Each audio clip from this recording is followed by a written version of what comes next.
The mission of the Disability Pride Parade is to change the way people think about and define disability, break down and end the internalized shame among many people with disabilities, and promote the belief in society that disability is a natural and beautiful part of human diversity in which people living with disabilities can take pride.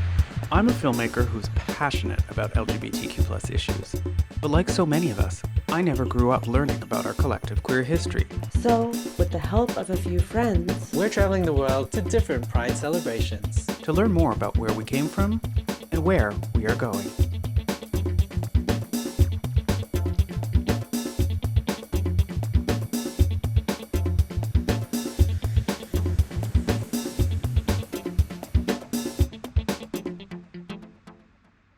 Chicago, Illinois. Located on the southwestern shores of Lake Michigan in the American Midwest, the area was originally settled by the Miami, Sauk and Fox, and Potawatomi or Bodewadmik indigenous peoples. The first known permanent settler was trader Jean-Baptiste Point du Sable. Likely born in what is now known as Haiti and of African descent, du Sable established the first settlement in the 1780s, and he is now commonly referred to as the founder of Chicago. Today, America's third largest city is an international hub for transportation, finance, education, tech, and culture. Also a major tourist destination, Chicago is celebrated for its contributions to architecture and design, theater, comedy, music, and food. With an urban population of over 8.6 million people, it's not surprising that Chicago boasts the third largest LGBTQ+ population in the United States, and Illinois has a long history of innovation and activism. In fact, Chicago was home to the first openly homophile group in 1924. Illinois was the first state to decriminalize sodomy in 1961, and the area colloquially known as Boys Town, now North Halsted, has the distinction of being America's first officially recognized LGBTQ+ village. A cultural center for rainbow residents, the area is home to the city's LGBTQ+ community center and over 60 gay, lesbian, bi, and trans bars, clubs, restaurants, and businesses. But perhaps the most prominent feature of this exciting neighborhood is the Legacy Walk, the world's only outdoor LGBTQ+ history museum. Erected in 2012 by the Legacy Project, the walk features 40 ever-changing memorial plaques of prominent figures in world LGBTQ+ history on 10 rainbow pylons. The walk currently features at least 3 local LGBTQ+ heroes, and I'm curious to know more about their contributions to the city and beyond. So I'm meeting with Mike McMains of Tours with Mike at the AIDS Garden Chicago in North Halsted, where I first asked him about Jane Addams. Jane Addams, she was extraordinarily influential. In 1890, she founded one of the first settlement houses in the entire country, advocating for child labor laws and sanitation and workers' rights and gender equality and racial equality. All these things were advocated from there. Jane Addams toured the entire world advocating for these causes. She was also a strong voice in pacifism, and in 1931, she became the second woman ever to win the Nobel Peace Prize. Something that's kind of interesting is that if you look at the 19th and early 20th centuries, you don't really have the language we have today about LGBTQ, you don't have the acronyms, and also for many people, they didn't want to come out of the shadows because it was seen as criminal activity. So Jane Addams was in what was called a Boston marriage. She was in a partnership with Mary Rosette Smith for about 40 years. So they traveled together, they owned real estate and property together, they shared the same bed. So they were in a strong relationship for 40 years. And a lot of those letters that they had going back and forth, they're on display in the Jane Addams Hull House Museum. So they do try to put a spotlight on their queer relationship. I'm thrilled to find an abundance of extraordinary women on the Legacy Walk, and I asked Mike to tell me more about another legend from Chicago, Lorraine Hansberry. Yeah, so Lorraine Hansberry's remarkable. So she and her family, they lived on Chicago's South Side, and at that time, we had very restrictive housing covenants that said that if you were a person of color, you could only live in certain geographic boundaries. Lorraine Hansberry's family wanted to fight that, so in the 1930s, they bought a home outside of those restrictive housing covenants, just to the neighborhood to the south. That family was immediately greeted with prejudice, discrimination, threats of attack, and they were eventually evicted from their home. They took their case to the state Supreme Court, and they won a narrow victory on it. They only opened up about 500 homes to be opened up for people of color to move into, and it wasn't until 1948 that the United States Supreme Court when they determined that these restrictive housing covenants were deemed unconstitutional across the entire country.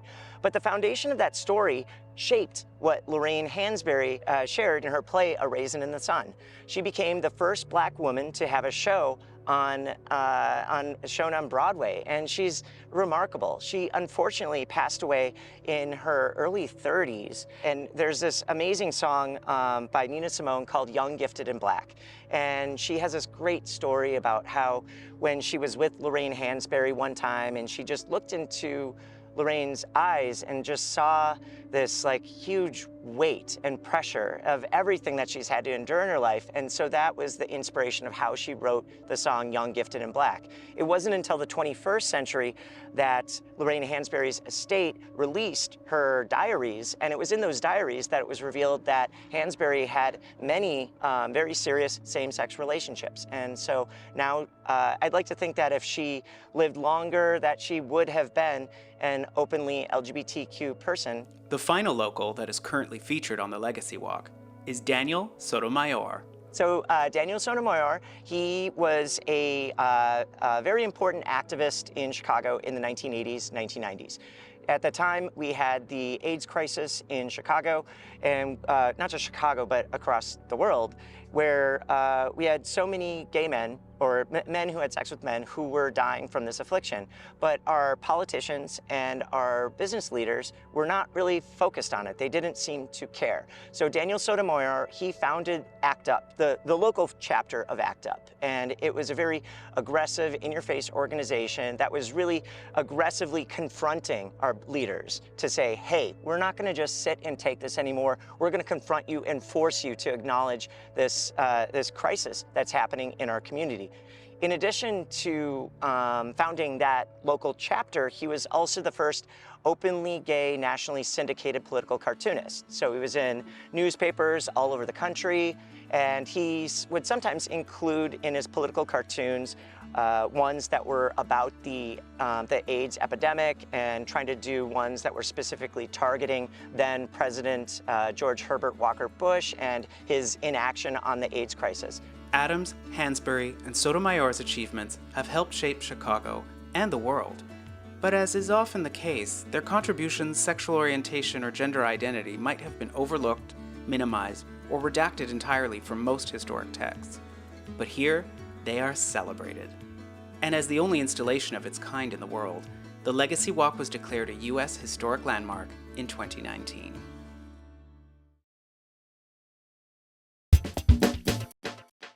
In the decades following World War II, LGBTQ+ people in Chicago began to create spaces across the city to socialize, organize, and build community. But as is the case in cities across North America, bars and bathhouses that serviced a mostly LGBTQ+ clientele were often raided by police. New York's Stonewall Uprising against a police raid in 1969 may have been the catalyst for modern-day pride, but Chicago has also played its part. I asked Mike to talk a little bit about the city's history of raiding queer spaces and the community's response. Stonewall is a very well-known event. The reason why people across the country started organizing and trying to fight for LGBTQ equality, it wasn't because they were particularly outraged at what happened in New York. It's because what was happening in New York was happening all over the entire country. So everyone saw that happening in their own communities. In 1962, the state of Illinois became the first state in the country to decriminalize sodomy, so that meant that it was no longer against the law for a man to have sex with another man. That triggered a huge influx of LGBTQ people moving into the Chicago area, especially from the Midwest.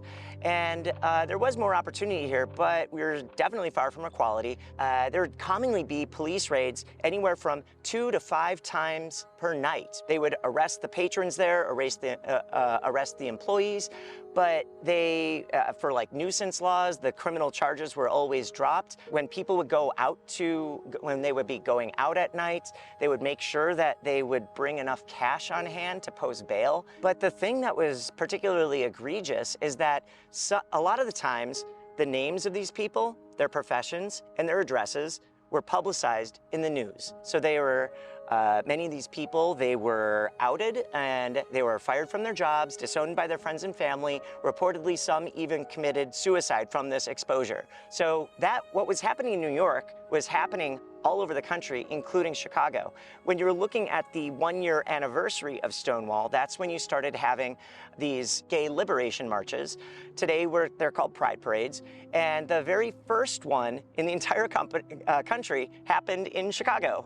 It happened one day before the Stonewall anniversary. For whatever reason, you had about 150 to 200 people participating. And again, you could get fired from your job by having this publicity. And then it ended in the middle of Daley Plaza, where you've got the Picasso sculpture, so it ended there. So the very first Pride Parade in the entire country happened in Chicago. We got it done one day early. While police raids and harassment of queer establishments would continue well into the 80s, these important spaces remain points of resistance, activism, and community building today. But they can also be a place where creativity and LGBTQ+ culture thrive. I'm headed to the former location of The Warehouse, a nightclub established in the late 70s and now designated a Chicago landmark, to meet with Frederick Dunson, founder of the Frankie Knuckles Foundation, to learn more about what is widely considered the birthplace of Chicago house music. So house music and the origins, I know it's a little bit contentious and complicated, but... Especially here in Chicago. Yeah. Yeah. All right, well, tell me about that. So it depends on which school of thought you want to go to. Okay.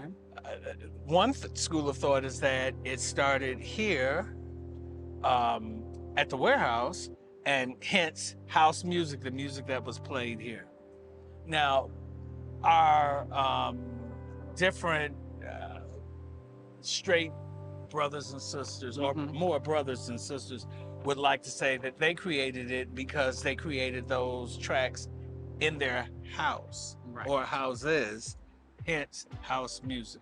What popularized it, right? What made it sort of... Well, I think venues like this place, because let's just say this wasn't the beginning and the end to that situation. There were other places in other cities doing the same thing. I think what made this place popular is that Frankie and the unique music that he played, the community and the safe space that it was, it made you feel like you were part of a family and part of something new. I think it just caught on. Well, that's what I was gonna say. There's something obviously about Chicago in general where that could thrive. So what kind of people were there supporting that kind of music? It was basically a gay club for people of color, brown and black women and men who came in because clubs in the city, you could go 2-3 miles away from here and go to a really fabulous club. And you and I would be standing in line and they'd say, oh, okay, your ID. They'd ask you for one and ask me for 5. You have to create your own environment. Yeah. And I think house music definitely lended itself to that sort of situation even today. Because when you hear it, it makes you happy, it makes you smile. If people have to describe it, I always say it's akin to gospel music, but it's dance gospel music because it makes you feel good. Feeling excluded from both religious communities and the largely white queer spaces of the time, the Warehouse is often described as having been a spiritual experience for queer people of color, and the space allowed house music to flourish under Frankie Knuckles, known by many as the godfather of house. So, Frankie moved here from New York. Robert Williams, who was one of the co-owners of this club, brought Frankie here, asked Frankie, it was either him or Larry Levan. Larry Levan decided to go to the garage. Frankie decided to come here. I'm biased because, you know, of the relationships we had and the capacities we had them in. He was one of the architects, because I don't want to say And he would never say, oh, I create, no, or I was the godfather. No, he would never. He said, that's what people call me. He would never say that himself. He was one of the architects because there were people on the West Coast who was doing the same thing. People on the East Coast, David Morales, Louis Vega, Tony Humphreys, T. Scott, Ted Patterson. I mean, there were people who were still doing the same thing.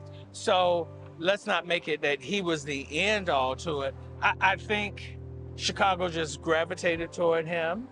Chicago gravitated toward what he was doing.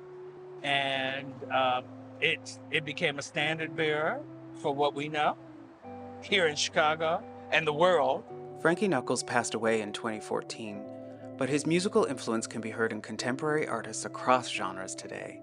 And his foundation continues to support initiatives he believed in, like music in schools, diabetes research, and ending LGBTQ+ youth homelessness.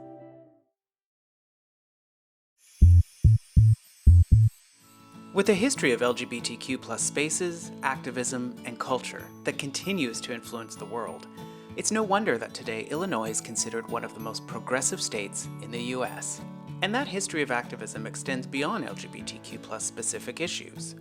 Now celebrating its 10th year, I'm in Chicago to attend the Disability Pride Parade, a public expression, celebration, and validation of the lives and experiences of disabled people. Disability Pride seeks to end ableism, social stigmas, and internalized shame. To learn more about the intersection of disabled and queer identities, I'm heading north to the city of Milwaukee in the neighboring state of Wisconsin to meet with Christy Carter, who runs the LGBTQ+ disability support group at the Milwaukee LGBT Community Center. So I'm the Aging and Disability Programs Coordinator, and so I coordinate and basically facilitate many of the programs that are under that umbrella. What that means is I have support groups, we have different social events and advocacy events for both older adults and folks with disabilities. But like I was telling you earlier, when I came to Milwaukee, I realized that there wasn't a program that kind of celebrated both parts of myself. The person as a disability, which is me, I have cerebral palsy, and my queerness or being LGBT. And so it was a gap in services that I noticed. It's just me running the disability program, but I say that we're a small but mighty group, and it's intergenerational. So folks 18 to however old they want to be when they come. And right now the group is all virtual. When we started, it was 2 meetings before COVID and the shutdown. And we actually were gonna do it in person, but we found with COVID that having it virtually allowed for the barriers to be broken down. And so people can join from not just Wisconsin, but from the United States. I have people join from Illinois and from other states as well. So a lot of times people come and they're like, okay, I've experienced this situation. I'm kind of stuck. Has anyone else experienced a situation like that? And how should I handle it? Or how have you handled it? Kind of to get the support.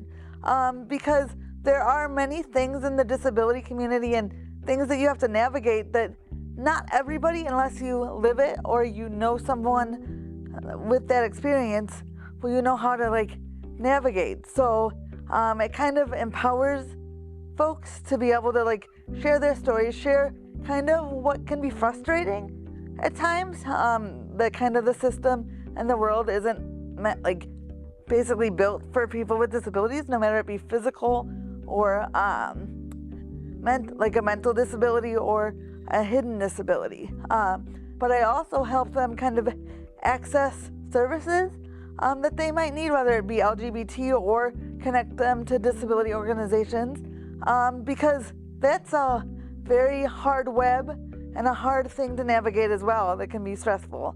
What can the LGBTQ community and people like me do to be more inclusive about disability within our community? So I would say the first thing is you're doing it. You're having conversations and sharing this with other people so that they can see that People with disabilities do exist in any community, much less the LGBT disability community. And so one of the things that I've experienced when I go to Pride Fest in Milwaukee is that we have a really great parade. And I've had participants say, well, Christy, I want to go to be in the parade, but I can't, walk very far. Or I'm worried about my endurance, or there's not really a quiet space if a person's on the spectrum to kind of, cool down and also be part of that. And one thing that for me is kind of frustrating is a lot of the bars in Milwaukee, they don't have to make it accessible because of the year that it was built. So I could go, but there's steps. And so for me to enjoy being with my community, I would have to either have somebody help me lift me in, and then they would either have to push me around, or I would kind of be stuck. And so as a person that's part of the community, it would be great, even though that they're in some historical building, if we'd kind of revamp and rethink LGBTQ spaces. And 40% of people that identify as LGBT also have some sort of disability. That's a big number when you're talking about programs and society, and even businesses kind of need to realize that we're out there, we exist, and we deserve to be seen, we deserve to be heard, and we deserve to have our needs met. LGBTQ plus history is often minimized or erased, but can be a source of pride today through projects like the Legacy Walk. And the safe spaces, communities, and families LGBTQ plus people have built have often given us the strength to survive, fight back, and flourish. As I leave the Midwest, I can't help but think of how the histories of disabled people and their contributions have also been downplayed or ignored, and how our own LGBTQ plus spaces often still contribute to that exclusion today. I'm embarrassed to admit I had no idea that more than 1 in 3 LGBTQ plus people identify as having a disability. But because of my experiences here, I can now imagine the kind of change and culture that could be manifested if we rethink our spaces to meet the needs of people with disabilities. Because if our LGBTQ plus inclusion doesn't include disability, then it isn't really inclusion.